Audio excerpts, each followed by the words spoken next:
Bonjour, aujourd'hui nous allons aborder le contrat de transport. Donc on va rentrer dans le vif du sujet après avoir abordé l'environnement des transports dans le secteur maritime, aérien, ferroviaire et routier. Nous allons rentrer directement dans le contrat de transport. Alors on va commencer par des définitions. Le contrat, à la base, c'est un engagement entre une ou plusieurs personnes. Le contrat, dans sa forme la plus simple, il se forme par le simple consentement des parties. À savoir que la partie qui est obligée, qui est contrainte de faire un contrat, c'est un contrat qui, à ce moment-là, sera vicié. Donc le contrat repose sur cet engagement mutuel avec des obligations réciproques entre les parties. Par exemple, dans un contrat de transport, l'un s'engage à transporter des personnes ou de la marchandise et l'autre s'engage à payer le prix du transport. Donc ça, c'est une vision simpliste du contrat de transport. Le contrat de transport, normalement, il n'est pas forcément formalisé. Je dis bien normalement parce qu'on va voir que avec la pratique, les contrats se sont formalisés. Donc le contrat, il se manifeste, donc il y a une offre, il y a une demande. Il y a celui qui va faire une offre de transport et celui qui est demandeur de transport. On va prendre le cas du taxi. Alors le taxi, il y a une offre de taxi, il y a une demande de taxi. Quand vous allez vous mettre au bord de la route, soulever la main, appeler taxi, vous demandez à être transporté d'un point A à un point B. Le taxi s'arrête, vous lui donnez la destination. Ensuite, au Maroc, il a la particularité de vous prendre ou pas si c'est sur son chemin de transport, si c'est sur le chemin ou sur sa destination. Particularité bien marocaine puisque le petit taxi peut prendre jusqu'à 3 personnes, ce qui n'est pas le cas dans les autres pays, par exemple en Europe où un taxi prend une seule personne ou plusieurs personnes dans le cadre d'un seul voyage vers une seule destination. Et donc là, qu'est-ce qui se passe ? La personne, quand le taxi va lui dire OK, il va monter, il va s'asseoir. À ce moment-là, le contrat de transport sera formé. Donc c'est du pur consensualisme. Il n'y a pas de formalisme. Il y a peut-être un formalisme au niveau du geste. Il soulève la main pour dire je veux monter dans le taxi, j'ai besoin d'aller à une destination. Et puis le chauffeur s'arrête puisque la personne lui a fait un signe. Donc le contrat de transport n'est pas forcément écrit et le taxi, qui est un contrat de transport, n'est pas forcément formalisé par la remise d'un titre de transport. Mais le fait d'être assis dans le taxi suffit à conclure le contrat de transport. Prenons le cas de l'autobus ou du bus que vous prenez par exemple pour aller à l'école. Vous montez dans le bus, vous avez un ticket, vous avez une carte d'abonnement. Donc là, le contrat est plus formalisé. Donc c'est pour ça que c'est en fonction de la pratique, c'est en fonction de l'utilité. C'est vrai que le taxi peut vous faire un bon comme quoi il vous a transporté, mais c'est très rare au niveau des taxis. Il y a cette prise en charge du passager en dehors de tout cadre formel et écrit. Donc, vous avez, par exemple, dans le transport de personnes, vous avez cet accord qui est fait entre un expéditeur, d'accord, celui qui veut envoyer la marchandise, par exemple, et le transporteur. Donc, le contrat de transport, il rentre dans la gamme des contrats d'entreprise. En fait, le contrat de transport, il a des dispositions qui sont propres et il y a leurs propres dispositions dans le DOC. Donc, ce qui fait que c'est un contrat qui est quand même particulier, même si il n'y a pas forcément de formalisme. Le contrat de transport, il a cette particularité d'avoir un aspect commercial, notamment du contrat du côté du transporteur, puisque le contrat qu'il conclut, ce sont des contrats de commerce. Les caractéristiques du contrat de transport. Donc le contrat de transport, déjà, c'est pas un contrat de bénévolat, d'accord ? Le contrat de transport peut être gratuit, mais il peut y avoir une contrepartie. Donc c'est un contrat qu'on appelle onéreux dans la classification des contrats. Il est fait à titre payant puisque l'expéditeur s'engage à payer le transporteur moyennant le déplacement de personnes ou de marchandises. Il y a des règles qui sont prédéfinies en dehors du contrat. Pourquoi? Parce que en fait, on va voir que les contrats de transport ont été standardisés, que les personnes qui sont les transporteurs, les personnes morales ou physiques, d'accord? Le transporteur peut être une société, donc à ce moment-là, on parlera de personne morale, ou ça peut être une personne physique qui agit, qui a une activité de transporteur à son compte. Par exemple, quelqu'un qui est auto-entrepreneur. Donc, à ce moment-là, les contrats, en fait, ils sont déjà formalisés, en fait, ils sont déjà pré-imprimés. On appelle ça les contrats d'adhésion. Ça veut dire que l'expéditeur n'a pas son mot à dire sur les clauses du contrat. Et en général, on a de plus en plus de contrats d'adhésion. Je vous donne juste l'exemple de l'abonnement téléphonique. Quand vous allez souscrire un contrat d'abonnement téléphonique, vous êtes en fait vous êtes là et vous regardez les clauses du contrat, c'est soit vous prenez, soit vous acceptez, soit vous n'acceptez pas. Il n'y a pas de négociation possible clause par clause. Donc c'est pour ça qu'on appelle ça des contrats qui sont standardisés.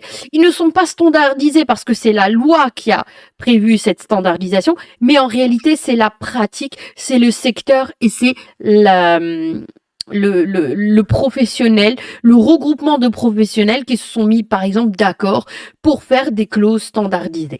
Et c'est exactement le cas pour le transport. Les clauses sont standardisées, vous retrouverez les mêmes clauses en matière de responsabilité, en matière d'indemnisation, en cas de perte, d'avarie ou de manquant de la marchandise. Vous allez également avoir des clauses standards concernant les conditions de transport, tout ça va être standardisé du fait de la pratique. Le contrat de transport, donc, il a cette force probatoire, c'est-à-dire d'être une preuve, comme quoi on a bien mis la marchandise, qu'on a bien remis la marchandise au transporteur. Et donc, cette force probatoire est importante dans le transport. Chaque mode de transport a son propre vocabulaire concernant le contrat de transport qu'on entre dans la catégorie des documents de transport. Donc un navire, quand il rentre dans un port, il devra fournir le manifeste, ça veut dire le document qui va faire état, l'inventaire de tout ce qu'il y a dans le navire, y compris les victuailles, les provisions des marins, tout va être consigné.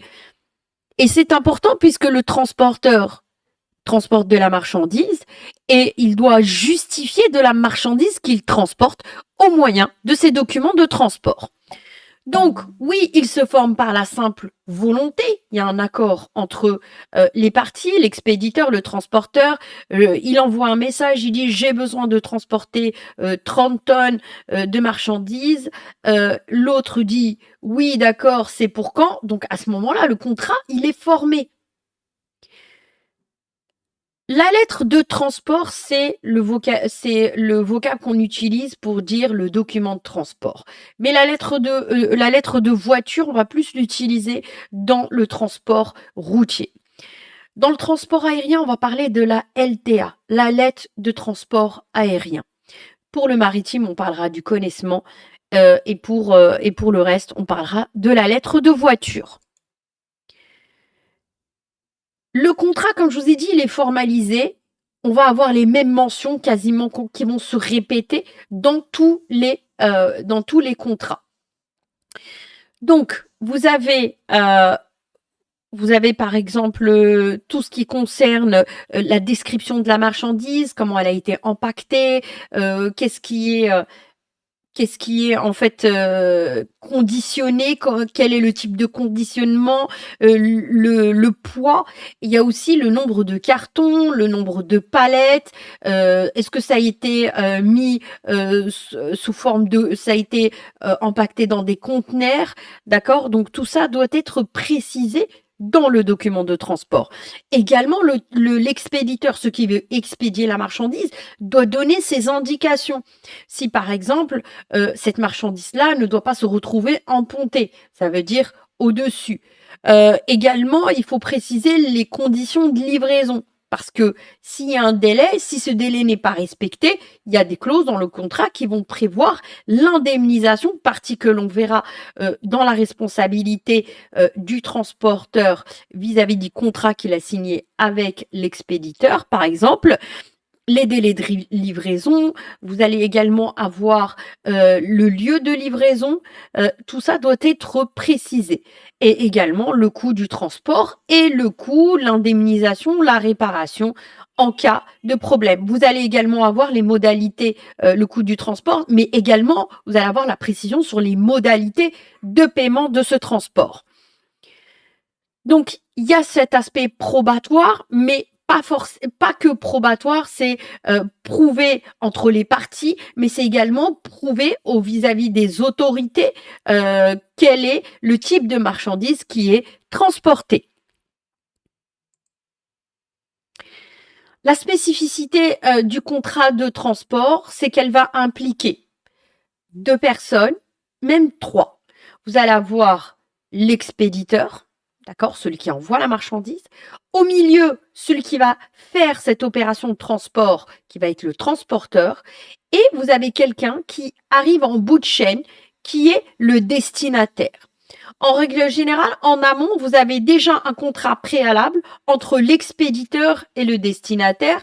Par exemple, dans le cadre d'une vente de marchandises, l'expéditeur va faire un contrat avec le destinataire pour lui envoyer de la marchandise.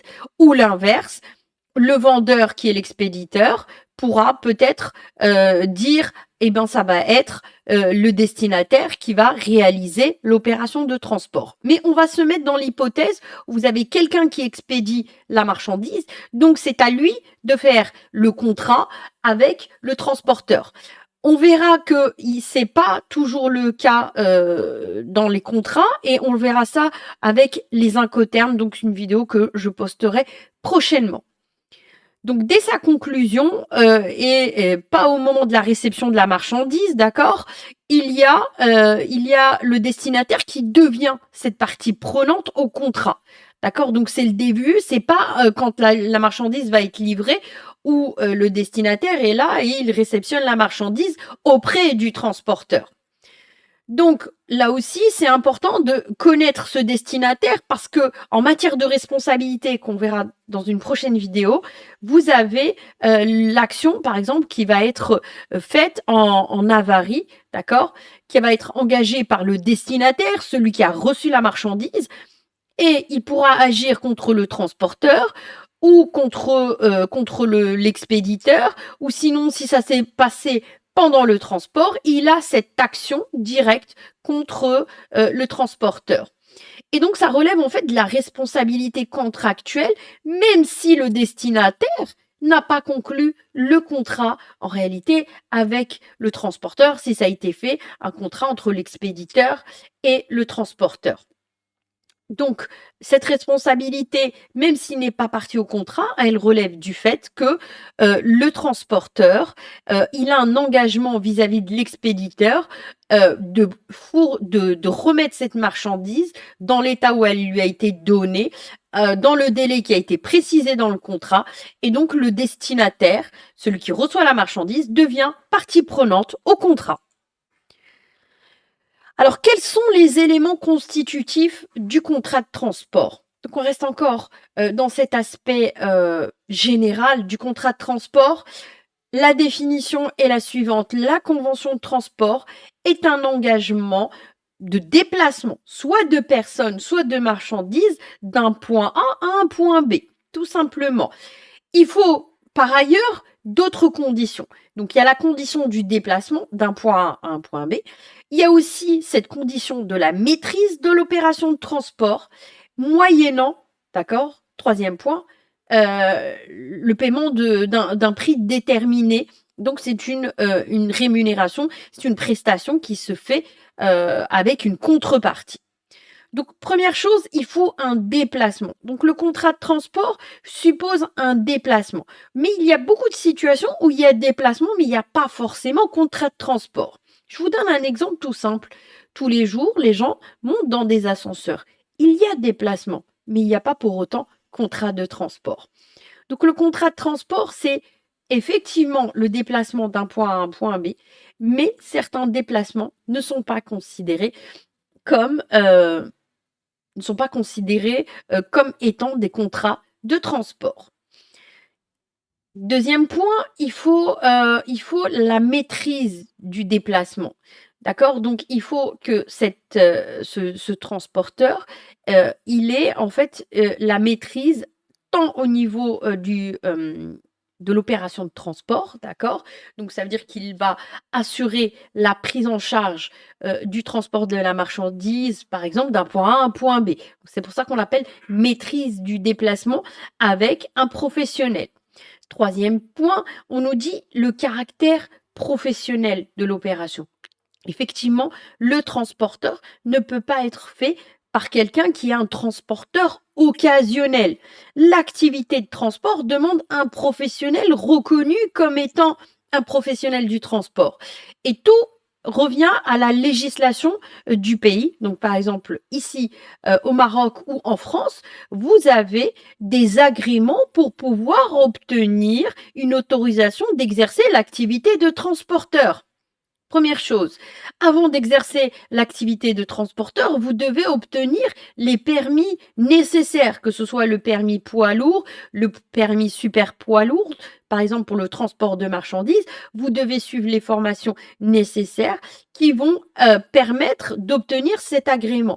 Donc ce caractère professionnel s'accompagne d'une réglementation de l'activité professionnelle du transporteur. Donc se pose la question de savoir le transporteur clandestin qui prend des passagers, qui les amène d'un point A à un point B et qui n'a pas les autorisations requises, ça peut être considéré comme un contrat de transport, d'accord?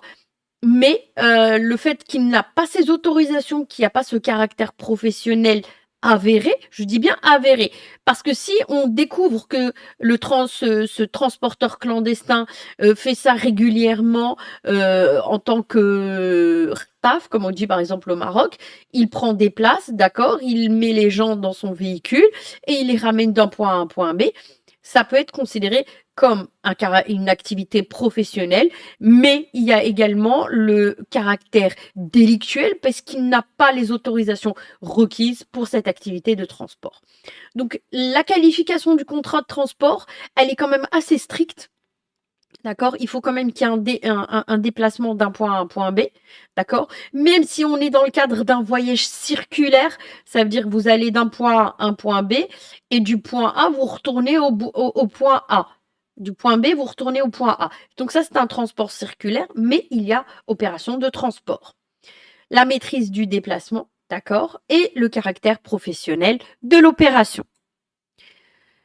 Alors maintenant, on a vu les contours du contrat de transport. Maintenant, il faut s'intéresser à l'exécution. Donc, il faut savoir qu'en droit des contrats, il y a cette partie formation du contrat, qualification du contrat en étant contrat de transport. Et puis, dans la deuxième partie, il faut que ce contrat soit mis en œuvre. Il faut qu'il s'exécute. Et l'exécution du contrat de transport, elle est séquencée, elle est découpée. Et on va la découper en 3 étapes. La première étape, elle intervient avant l'opération de transport, c'est-à-dire avant le déplacement. Ensuite, il y a cette phase où le contrat est pleinement exécuté. On est dans le cœur du contrat. On appelle ça le déplacement, l'opération de déplacement. Et il y a aussi cette phase qui est après déplacement et qui reste encore liée au contrat de transport. Donc on va voir successivement ces 3 étapes. Alors, avant le déplacement du transport, il y a des obligations qui sont à la charge des parties et qui entrent dans le commencement d'exécution du contrat. Donc, en fonction des dispositions qui sont prévues dans le contrat, mais dans la pratique, le transporteur reçoit déjà la marchandise qui est empaquetée, emballée.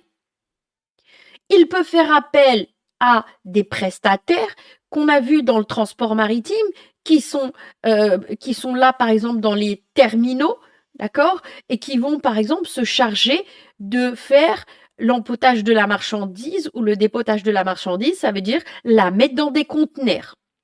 D'accord?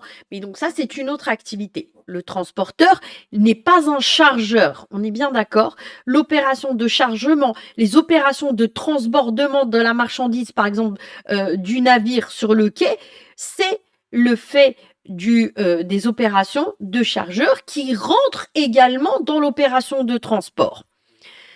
Donc l'expéditeur, il doit emballer la marchandise ou il doit mandater quelqu'un pour empaqueter, par exemple, la marchandise.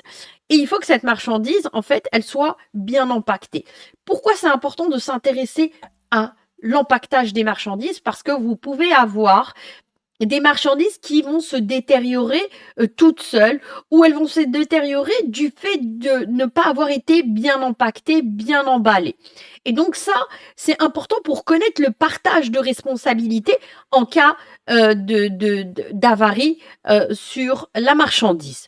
Donc avant le transport, la phase d'empaquetage relève de la responsabilité de l'expéditeur. L'expéditeur également doit identifier la marchandise. D'accord? Donc l'identifier, ça veut dire quoi? Ça veut dire que s'il y a des marchandises qui sont fragiles, il devra informer le transporteur. La façon dont seront transportées les marchandises également, il doit y avoir des mentions, puisque le transporteur doit avoir ces indications pour ne pas détériorer la marchandise qu'il transporte. Également, il faut peser la marchandise et il faut déterminer son volume, combien il y a de cartons, combien il y a combien de kilos, combien de cartons, combien il y a de palettes, par exemple. Vous avez des marchandises, comme on avait vu, dans les, séances précédentes, qui sont transportées en vrac. Et le vrac, par exemple, quand c'est des matières qui sont du vrac, par exemple, solide, je vous donne l'exemple des minerais, je vous donne l'exemple du sable, des céréales. Il n'y a pas le même poids au départ qu'à l'arrivée. D'accord? Donc il est important de connaître le poids de départ pour pouvoir ensuite peser le poids d'arrivée de la marchandise. Parce qu'il y a ce qu'on appelle, et j'ai pas mis dans les slides, mais je vous le dis, ça s'appelle la freinte de route. Ça veut dire qu'il y a une partie, il y a un pourcentage de marchandises qui va disparaître du fait de l'opération de transport. Et ça, c'est calculé et c'est bien pris en compte. Il n'y a aucune responsabilité du transporteur si cette freinte de route reste dans le pourcentage qui est raisonnable de perte de la marchandise entre le départ et l'arrivée. Et donc, vous le voyez bien, par exemple, quand vous avez un camion qui transporte du sable et vous voyez tout le temps du sable qui tombe sur la chaussée, qui tombe à la livraison, qui tombe à côté. On appelle ça la freinte de route et donc c'est nécessaire de peser la marchandise au départ et de comparer par rapport à la marchandise à l'arrivée. Et donc, il faut étiqueter la marchandise. Donc, c'est à l'expéditeur de le faire pour permettre l'identification de la marchandise. Identification tant pour le transporteur, mais aussi étiquetage qui est nécessaire pour les opérations de contrôle quand il y aura les opérations de douane, quand il faudra contrôler la marchandise. Donc une fois que la marchandise, elle est préparée, qu'est-ce qui se passe? Bah, la marchandise, à ce moment-là, elle va être confiée au transporteur.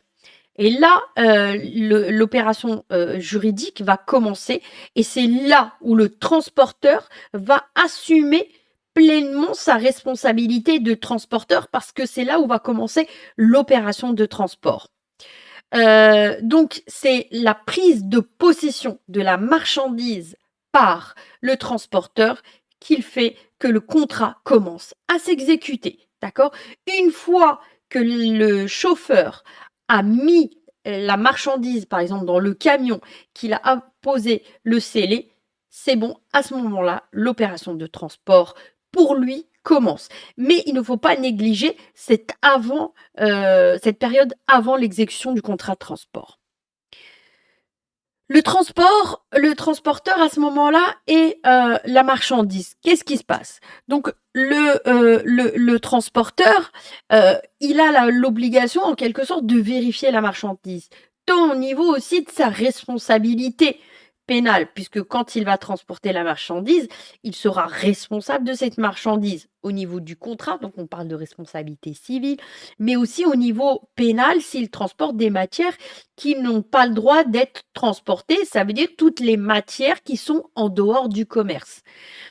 Et donc, il doit pouvoir vérifier cette marchandise, la compter et également émettre des réserves. Donc parfois, le transporteur transporte des marchandises qui sont sensibles, qui sont inflammables et donc il peut émettre des réserves et ça, ces réserves peuvent être inscrites sur le contrat de transport. Mais tant qu'il n'y a pas de réserve, ça veut dire que le transporteur a pris la marchandise et il s'engage à la transporter. À ce moment-là, il n'est pas en fait, sa responsabilité n'est pas pleine, d'accord, puisque à ce moment-là, il n'a pas vu qu'il y avait peut-être des défauts sur cette marchandise et donc voilà. Parce que parfois, il y a des marchandises qui n'ont pas de défaut visible, mais qui vont se détériorer, par exemple d'elles-mêmes ou des matières qui sont inflammables. Vous avez eu le cas de la jurisprudence sur, l'affaire, des bouteilles de gaz qui avaient explosé dans un train. Le train avait bien empaqueté avait bien disposé les marchandises dans le train, mais il s'est avéré que c'est la bouteille de gaz de son propre en fait, mécanisme en quelque sorte, elle s'est détériorée, d'elle-même. Donc au transporteur lui incombe la responsabilité également in fine du chargement parce qu'il doit vérifier, il doit voir, il a cette obligation de vérification en quelque sorte de la marchandise pour éviter, de voir, sa responsabilité engagée et surtout que ça cause des dégâts à son moyen de transport. Pendant le déplacement, donc pendant l'opération de transport pur, ça va être la prise en charge de la marchandise jusqu'à la livraison de la marchandise chez le destinataire. Et donc pendant ce moment-là, la marchandise est sous la garde du transporteur. Donc il en est le transporteur, mais il en est également le gardien. Donc la responsabilité du gardien, également, ça veut dire qu'il doit faire en sorte que la marchandise ne puisse pas être subtilisée durant l'opération de transport. Et donc, c'est une responsabilité qui est contractuelle, puisque à ce moment-là, il ne peut pas se défausser en disant oui, je n'avais pas vu, je n'étais pas là. Il a l'obligation de veiller sur la marchandise, de la prise en charge jusqu'à la livraison chez le destinataire.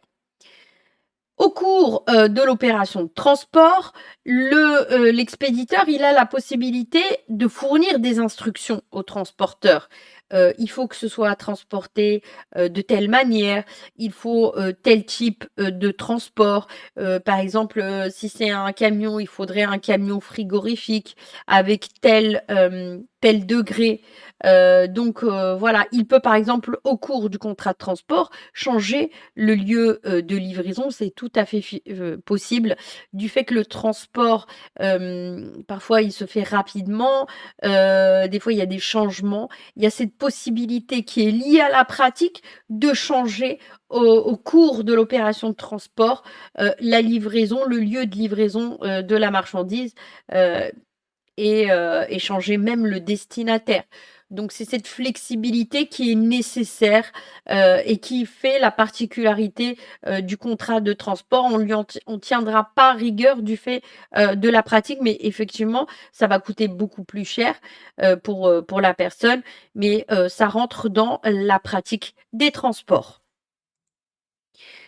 Alors on arrive après le déplacement, donc la réalisation, du déplacement, va se caractériser par la remise de la marchandise au destinataire, qui va signer un document qu'on appelle le bon de réception. Donc ça aussi, ça relève, de la pratique. la livraison, en fait, elle va marquer la fin de l'exécution de l'opération de transport, et la remise de la marchandise, il faut qu'elle soit matérialisée pour que, par exemple, si le destinataire s'était engagé à payer, l'expéditeur qui est le vendeur au moment de la livraison, le bon de réception fera office de, preuve pour que, l'expéditeur, en fait, qui est le vendeur, exige, du destinataire qui est l'acheteur de payer la marchandise. Donc le contrat de transport va mettre, va indiquer les mentions, par exemple, concernant le lieu, la personne qui sera en charge de prendre la marchandise et la remise, de ce bon de réception. Le destinataire a également, quand la marchandise arrive, c'est pas: «Je prends la marchandise, merci beaucoup, au revoir». Il a aussi la possibilité de procéder à une vérification en présence du transporteur. Et donc, avant de prendre possession de la marchandise, il peut faire un tour et vérifier s'il n'y a pas des manquants. Et le transporteur peut être là pour la peser, d'accord? Il est là en règle générale, la pesée va se faire, par exemple, sur le camion et donc le transporteur sera là. Et s'il découvre qu'il y a une différence qui est trop importante et qui ne correspond pas à une freinte de route, ben, à ce moment-là, la responsabilité du transporteur pourrait être engagée. Et donc le destinataire, celui qui reçoit la marchandise, il peut émettre des réserves dans le bon de réception et dire: «Oui, j'ai reçu la marchandise, mais il manquait telle quantité, il manquait tel kilo, il manquait tel carton, telle palette». Donc il peut prendre la marchandise avec des réserves qu'il devra indiquer dans le bon de réception. Mais vous pouvez également avoir des mentions qui sont, du style, voilà, marchandises manquantes, marchandises détériorées. Donc il y a eu un problème, durant peut-être l'opération de transport. C'est à ce moment-là qu'il faudra voir, ce qui a été fait au niveau, de l'empaquetage de la marchandise et vérifier s'il n'y a pas, un défaut lors de l'emballage de la marchandise et que le défaut viendrait au niveau de l'expéditeur. Alors, on va parler du formalisme de la livraison que j'ai évoqué, rapidement tout à l'heure. La livraison, c'est quand même un acte juridique parce qu'elle va permettre au transporteur de se décharger, de sa responsabilité. Une fois que le bon de réception, est signé, le transporteur n'a plus aucune autre obligation envers l'expéditeur. Donc en cas d'acceptation, d'accord, il y a une décharge qui va être signée au profit, du transporteur et qui est matérialisée, elle aussi, par, un double du bon de réception. Et puis aussi, quand le destinataire a accepté la marchandise, ça veut dire que dans le bon de réception, on a ce qu'on appelle un accord de conformité de la marchandise par rapport à ce qui a été signé dans le contrat entre l'expéditeur et le destinataire. Ensuite, la réception va déclencher ce qu'on appelle le délai de prescription.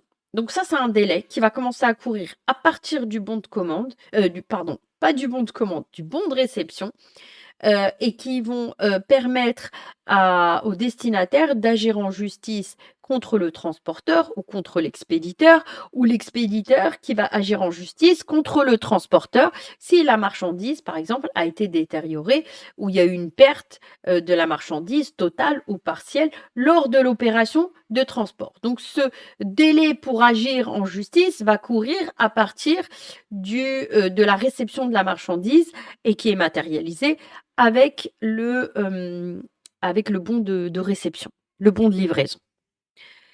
Alors maintenant qu'on a vu l'opération de transport de marchandises, d'accord, on va parler de la particularité du contrat de transport de personnes.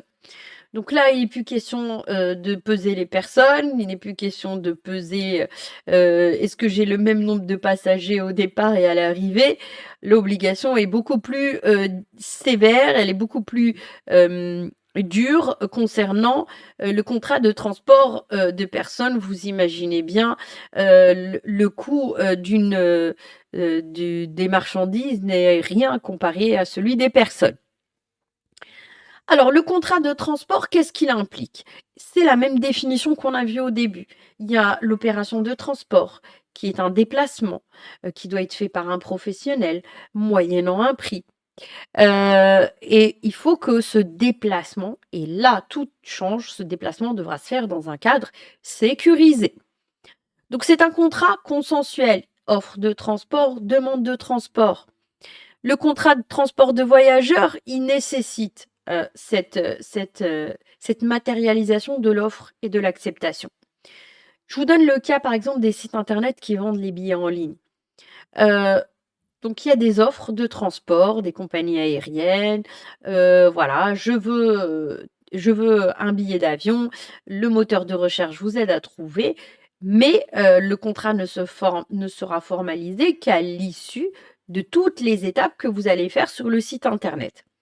Et en fait, on se sont rendus compte au niveau, par exemple, de l'Union européenne, que les compagnies aériennes commençaient à cocher des cases et qu'on par exemple, en matière d'assurance, en matière de bagages, et donc ils ont été rappelés à l'ordre et il faut obligatoirement que le voyageur doit cocher les cases qu'il estime vouloir dans le cadre de son contrat. Donc à ce moment-là, on a laissé le consensualisme faire, son travail et c'est au voyageur de choisir ce qu'il veut et l'offre de transport ne doit pas contenir des cases précochées. Donc l'offre de transport de personnes, elle a cet avantage d'être permanente puisque, les lignes de transport, comme on avait vu dans le transport maritime ou le transport aérien, fonctionnent sur des lignes, beaucoup sur des lignes régulières.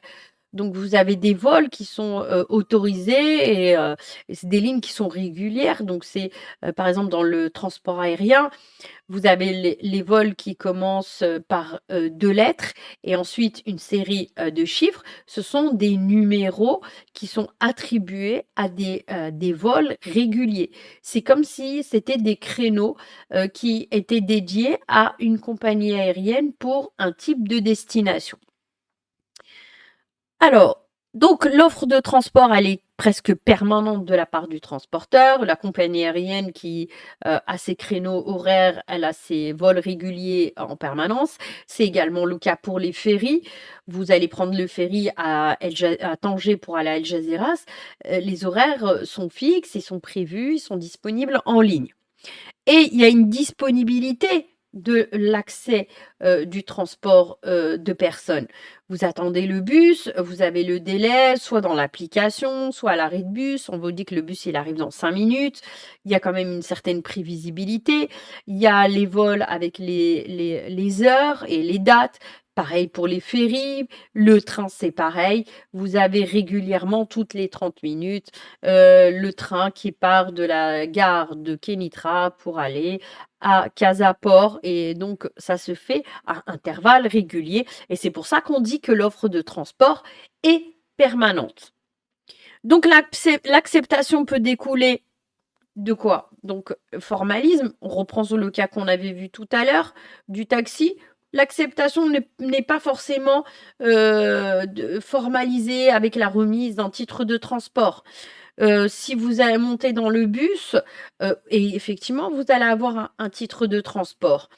Mais sinon, vous n'avez pas à avoir de titre de transport, obligatoirement quand vous accédez, d'accord? Mais ça peut être aussi, une validation du billet, par exemple, s'il y a les contrôleurs qui passent. Mais dans le taxi, par exemple, c'est pas forcément le cas.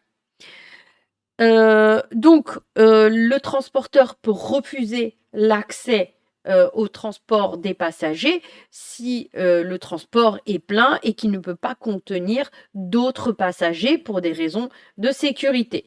Même si parfois on voit des autobus qui sont surchargés, qui sont bondés le matin, qui amènent les étudiants, à la faculté ou qui les amènent, dans les établissements, ça n'empêche qu'il y a un nombre de passagers que le transporteur ne peut pas dépasser puisque sinon ça, conduirait à un manquement à l'obligation de sécurité.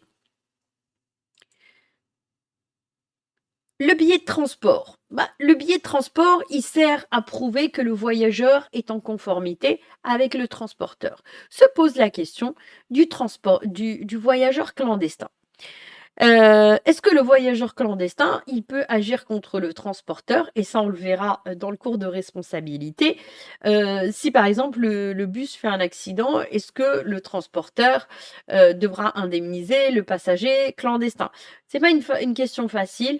Le fait qu'il se trouve dans le bus, va lui donner le statut de victime, mais le problème, c'est qu'il n'a pas conclu de contrat avec le transporteur. Ça veut dire qu'il n'a pas payé le prix de son transport. Et donc ça peut être un problème puisque la relation entre le transporteur et le voyageur est une relation contractuelle qui repose sur le contrat de transport. La preuve peut être prouvée par divers moyens, même en l'absence de billets. Donc oui, quelqu'un qui était dans le transport, va dire: «Bah, moi j'ai conclu un contrat avec le transporteur, ils sont pas venus vérifier. Ma seule présence dans, le moyen de transport suffit à établir que j'ai conclu de manière implicite un contrat avec le transporteur». Mais bon, c'est, une étude au cas par cas qui est laissée à la libre appréciation des juges, au niveau des juridictions. Alors, l'exécution, du contrat de transport de passagers. Aussi, on peut l'aborder, comme on a vu pour le transport de marchandises avant, pendant et après. Le transporteur, il a une obligation qui est beaucoup plus étendue que le transporteur de marchandises concernant les passagers. Donc le transporteur, déjà quand, par exemple, les voyages en autobus, donc la personne va arriver dans une gare routière avant d'accéder aux moyens de transport. À partir du moment où elle a acheté le billet, c'est comme si elle était prise en charge par le transporteur. Je vous donne un autre cas. Le passager, quand il a pris son billet d'avion, il arrive, dans l'aérogare, rentre dans l'aérogare, donne ses bagages pour être, en quelque sorte enregistré. Il fait les formalités, de police et puis tout d'un coup, juste avant d'accéder à l'avion, il glisse et il tombe. Est-ce qu'il y a une responsabilité du transporteur? Effectivement, le transporteur, il a cette responsabilité vis-à-vis du passager, même bien avant de recevoir le passager dans son moyen de transport. Donc par exemple, quelqu'un qui va tomber, sur le quai de la gare, ça peut être la responsabilité du transporteur. D'accord? À charge ensuite pour le transporteur de se retourner, contre la gare. Mais en règle générale, l'ONCF, c'est une même entité. Elle gère à la fois l'activité de transport et puis, l'activité d'accueil, des passagers. Donc avoir aussi son titre de transport, c'est nécessaire pour, prouver que, on a payé et qu'on est légitime à monter dans un avion. Le transporteur, par exemple, n'est pas responsable si les passagers n'ont pas accompli leurs formalités administratives ou de police. Je vous donne un exemple. Vous avez un passager qui a pris un billet d'avion. Il a une escale dans un pays, cette escale nécessite l'obtention d'un visa. Si cette personne n'a pas de visa, d'accord, et ben, c'est pas la responsabilité du transporteur. Donc le transporteur n'est pas responsable des manquements administratifs des passagers. D'accord? Donc, le billet, c'est ce qui va prouver que vous avez le droit, par exemple, d'entrer, à l'aéroport. Si vous n'avez pas de billet, vous n'avez peut-être pas forcément vocation à rentrer dans l'aéroport. C'est ce qui s'est passé pendant, plusieurs mois, notamment avec le covid. Les obligations du transporteur de passagers. Alors, le transporteur de passagers doit conduire les passagers sains et saufs à leur lieu de destination. Et donc cette formulation de, le transporter le voyageur sain et sauf est issue, de la jurisprudence, mais elle n'est pas, présente dans, la loi concernant les obligations, du transporteur ou, c'est une disposition qui est, prévue par le législateur. Non, le législateur, en fait, a donné les contours du contrat de transport, mais la jurisprudence a affiné les obligations du transporteur vis-à-vis du passager. Et donc vous avez, donc cette obligation qui est déterminante, du transporteur, à savoir de transporter le passager, de manière saine et sauve. Les obligations accessoires qui sont à la charge du transporteur et qui peuvent accompagner cette obligation de déplacement, ça peut être par exemple l'obligation d'alimenter les passagers. Donc, ça, c'est de moins en moins vrai dans les compagnies aériennes, parce qu'il y a eu le développement du low cost. Mais par exemple, quand c'est un vol long courrier, effectivement, le contrat peut prévoir l'obligation, d'alimenter, les passagers. Par exemple, s'il y a eu une escale, il y a un avion qui est tombé en panne, là aussi, il peut y avoir une obligation de loger ou d'héberger, les passagers. Vous avez l'affaire, Hamida contre Compagnie Transatlantique du 21 novembre 1911. Alors monsieur Hamida, il voyageait avec la compagnie, transatlantique. Alors vous imaginez, c'était à une époque très lointaine, il y a plus d'un siècle, et le pauvre, il n'avait pas assez d'argent. Et il a pris un billet et il a été assigné à une place qui était sous le pont. Donc, rappelez-vous, l'histoire du Titanic avec Jacques, qui vivait, Jack qui vivait, dans les cales, avec, tout un tas d'autres passagers qui, n'avaient pas les moyens de s'acheter un billet dans une classe supérieure. Donc, ils étaient et monsieur Hamida, le pauvre, il était à côté de la marchandise et donc, il n'avait pas les moyens de se retrouver, dans une cabine avec les autres passagers. Il faut savoir que c'était la traversée, entre l'Algérie, et la France. À cette époque, l'Algérie était un département français et donc il y a un tonneau qui était mal arrimé, donc, mal attaché et qui, lui est tombé dessus et qui l'a grièvement blessé, aux pieds. Le problème, c'est que quand, monsieur Hamida, s'est, plaint auprès, de la compagnie transatlantique, on lui a répondu que dans le contrat, il y a une clause qui est inscrite que en cas de dol ou de fraude pardon, pas de dol, en cas de blessure, en fait, le transporteur n'est pas responsable de ce qui va se passer, aux passagers. Le transporteur n'est pas responsable des blessures ou des maladies que peuvent avoir les passagers au cours du voyage. C'est pas la responsabilité du transporteur. Donc des fois, donc à cette époque, les passagers peuvent être blessés. Les passagers également pouvaient être victimes, d'épidémies, sur les navires et donc le transporteur se déchargeait avec cette clause dans le contrat, de transport qui était matérialisé dans le ticket. Alors, qu'est-ce qui s'est passé? Est-ce que la clause qui est prévue dans le contrat, elle est valable? Est-ce que le transporteur peut légitimement se dédouaner, s'exonérer de toute responsabilité en disant: «Bah, moi, je vous ai prévenu dès le début, je ne suis pas responsable en cas, de chute, en cas de problème, ce n'est pas la responsabilité du transporteur». Et bien évidemment que non. On ne peut pas se, défausser de son obligation essentielle, d'accord? Ce qui est le cas.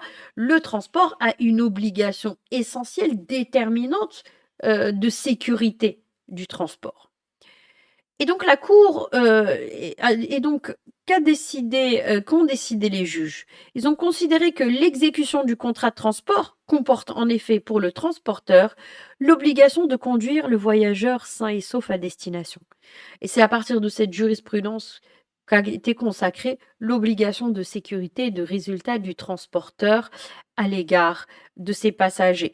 Donc c'est une obligation qui, en fait, existait dans le contrat, mais qui a été, matérialisée, qui a été formalisée par cette jurisprudence qui est toujours d'actualité, en 2023.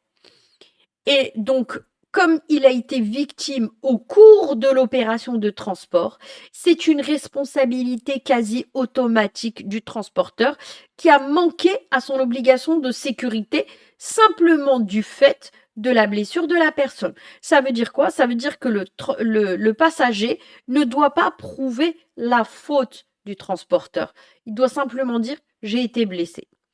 Et donc, ce qui fait que cette obligation de sécurité de résultat, on va la revoir, dans le cours sur la responsabilité, elle est consacrée de manière automatique à partir du moment où la personne est blessée. Autre affaire, autre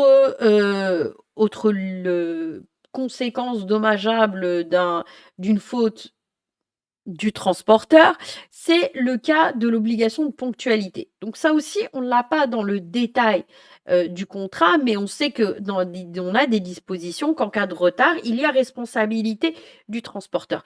Mais bien évidemment, c'est au juge d'affiner, ces choses-là et je vais vous parler d'une affaire, heu, de l'ONCF contre, monsieur X, d'accord? On va, garantir son anonymat.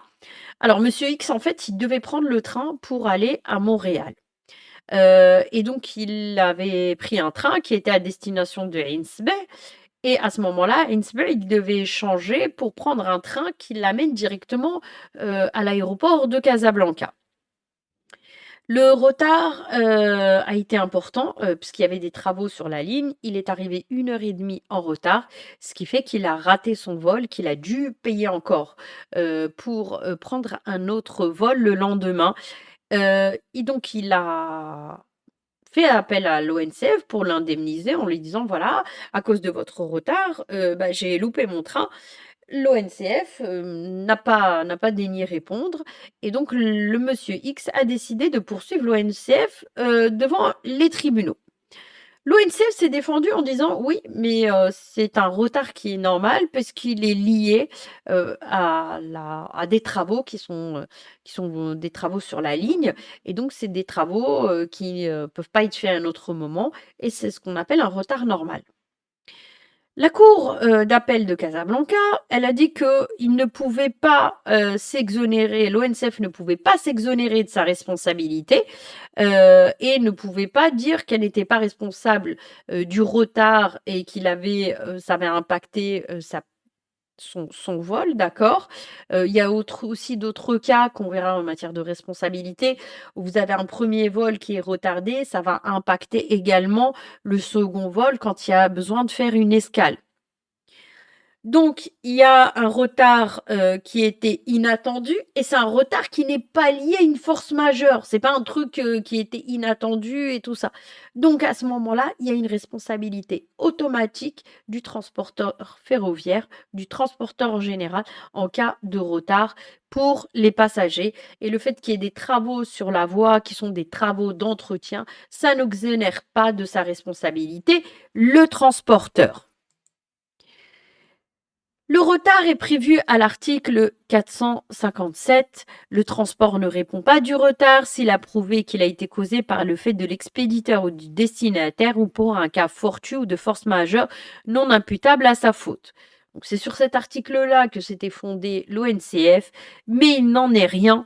Il n'y a pas de cas fortuit, c'est pas un cas de force majeure, c'est l'entretien des voies et c'est à l'ONCF de gérer cet entretien des voies. Le même, si vous n'avez pas assez de moyens supplémentaires, si vous n'avez pas assez de moyens de transport et que pourtant vous avez mis qu'il y avait cette offre de transport, à ce moment-là, vous ne pouvez pas dire que ce n'est pas de votre faute. Donc voilà pour, ce cours sur le contrat de marchandises et contrat de transport, pour les spécialiste de la logistique. Je vous remercie beaucoup et je vous dis à la prochaine. Merci infiniment. Au revoir.